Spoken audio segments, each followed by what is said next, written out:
allow for the implementation of UN Security Council resolutions when it comes to the question of Kashmir, prove that multilateralism can succeed. What the world regards as unacceptable should not even arise. That certainly applies to state sponsorship of cross-border terrorism.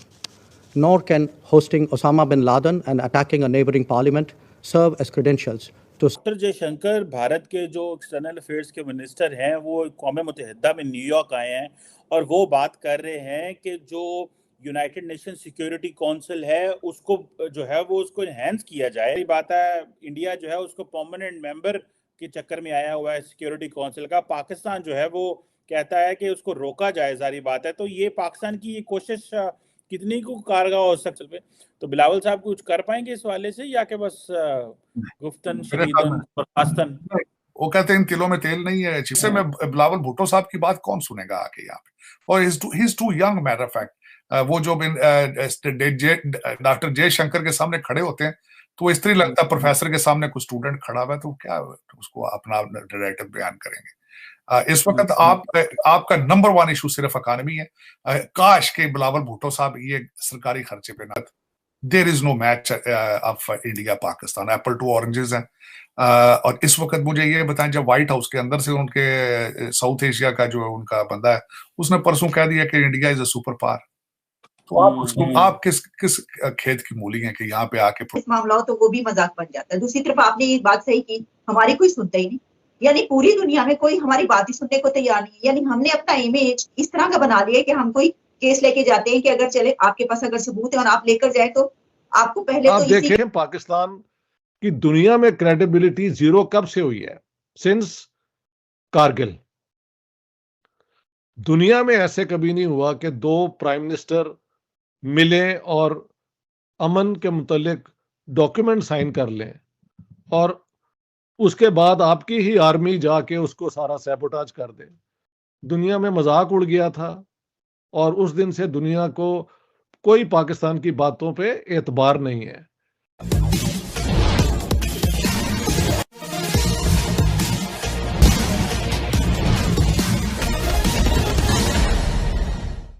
United nation की बैठक में भाग लेने के लिए भारत के विदेश मंत्री एस जयशंकर और पाकिस्तान के विदेश मंत्री बिलावल भुट्टो दोनों पहुंचे हुए हैं।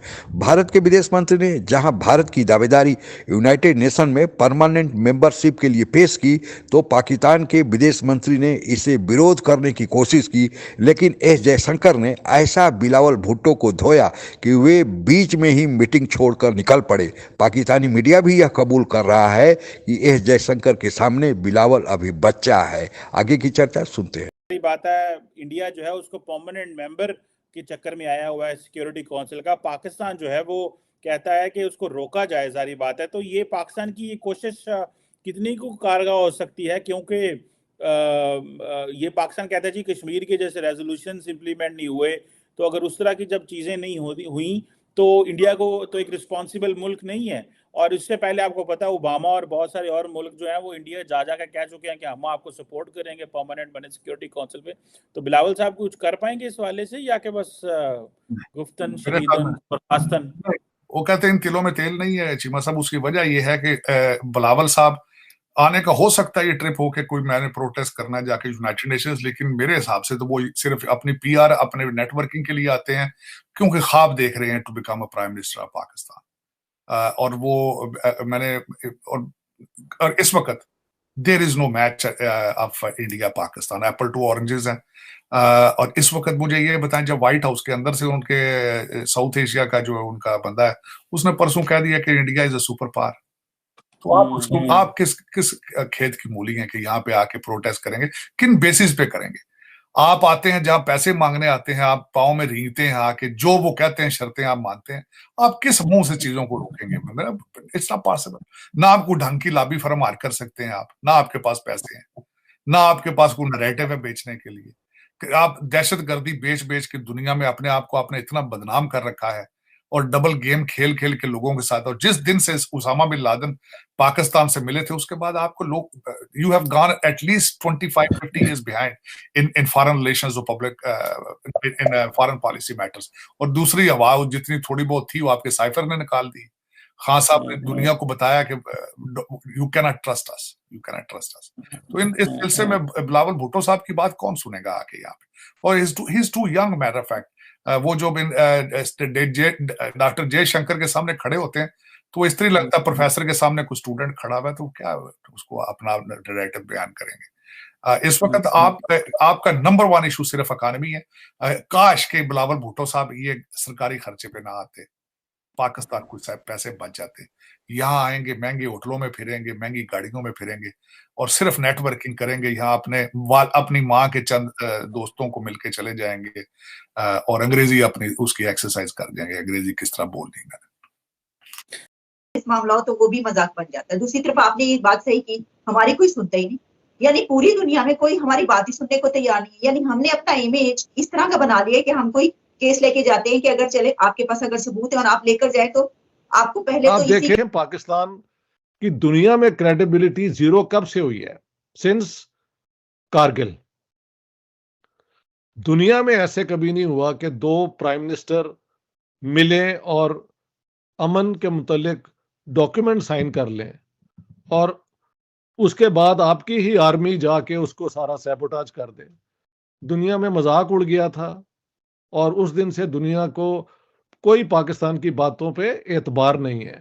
वो अब थ्रेटन फील नहीं करते क्योंकि उन्हें पता है कि चारों जंगों में पाकिस्तान ने कुछ अचीव नहीं किया और पाकिस्तान का दिवालिया हो गया। और उन्हें क्या चाहिए? ये दिवालिया उन्होंने नहीं किया, ये हमने खुद किया, माफ करना। उनके साथ आपने जंगे करके 1 इंच तो उनसे ले नहीं सके। एक हिस्सा आपका टूट के तो उधर हो गया, तो आपने गेन क्या किया उसके अंदर? तो वो आपको मजीद क्यों करेंगे when you are already on your knees? हर जगह तो आप जाके भीख मांग रहे हैं। The success of multilateralism, the success of this very council, then surely you can aid in this process and allow for the implementation of UN Security Council resolutions when it comes to the question of Kashmir. Prove that multilateralism can succeed. Prove that the United Nations Security Council, under your worthy presidency, can succeed and deliver peace in our region. Obviously, focus today on the urgency of reforming multilateralism. We will naturally have our particular views, but there is an ongoing convergence, at least, that this cannot be delayed any further. The credibility of the UN depends on its effective response to the key challenges of our times, be it pandemics, climate change, conflicts, or terrorism. While we search for the best solutions, what our discourse must never accept is the normalization of such threats. The question of justifying what the world regards as unacceptable should not even arise. That certainly applies to state sponsorship of cross-border terrorism. Nor can hosting Osama bin Laden and attacking a neighboring parliament serve as credentials to sermonize. United nation में अस्थायी यानी permanent membership के लिए भारत लगातार प्रयास कर रहा है। भारत को विश्व के जो यूनाइटेड नेशन के 193 सदस्य देश हैं, उनमें से अधिकांश देशों का समर्थन सीधे तौर पर मिल चुका है। यहाँ तक कि यूनाइटेड नेशन में जो 5 परमानेंट मेंबर हैं, जिनमें अमेरिका, रूस, ब्रिटेन, फ्रांस और चीन शामिल हैं, इन 5 में से 4 चीन को छोड़कर सभी ने भारत की दावेदारी को एक बार नहीं कई बार समर्थन दिया है। चीन सीधे तो भारत का विरोध नहीं करता है, लेकिन वह पाकिस्तान के माध्यम से भारत का विरोध करता है।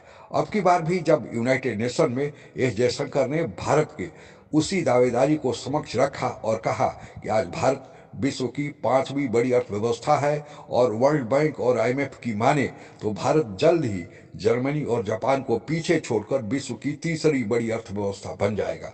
सामरिक शक्ति के हिसाब से भी फायर पावर इंडेक्स जो 2022 प्रकाशित किया गया है, उसमें भारत को विश्व की 3री बड़ी सामरिक शक्ति माना गया है। साथ ही भारत के बारे में यह भी कहा जा रहा है कि आगामी आने वाले समय में यह सदी भारत की होने वाली है और भारत की अर्थव्यवस्था ही सबसे तेजी से ऊपर जाने वाली अर्थव्यवस्था होगी।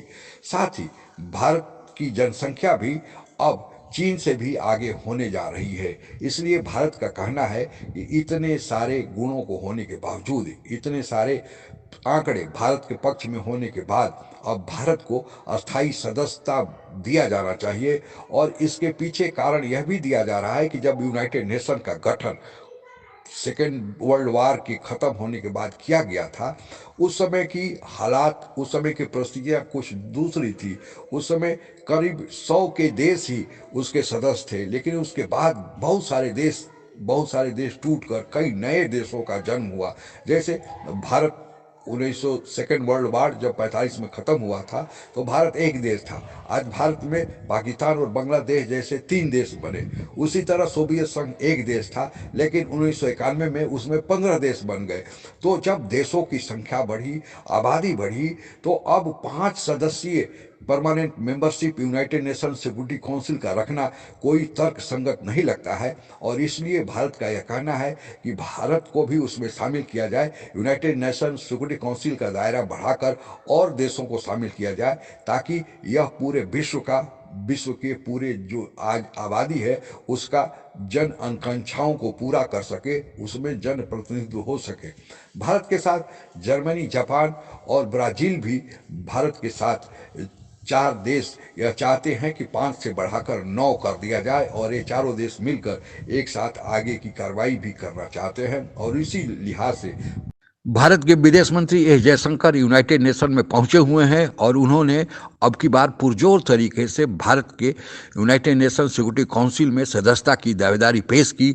जब रास्ता काटने की कोशिश बिलावल भुट्टो ने किया तो फिर अंजाम वही हुआ जैसा कि आपने चर्चा में सुना।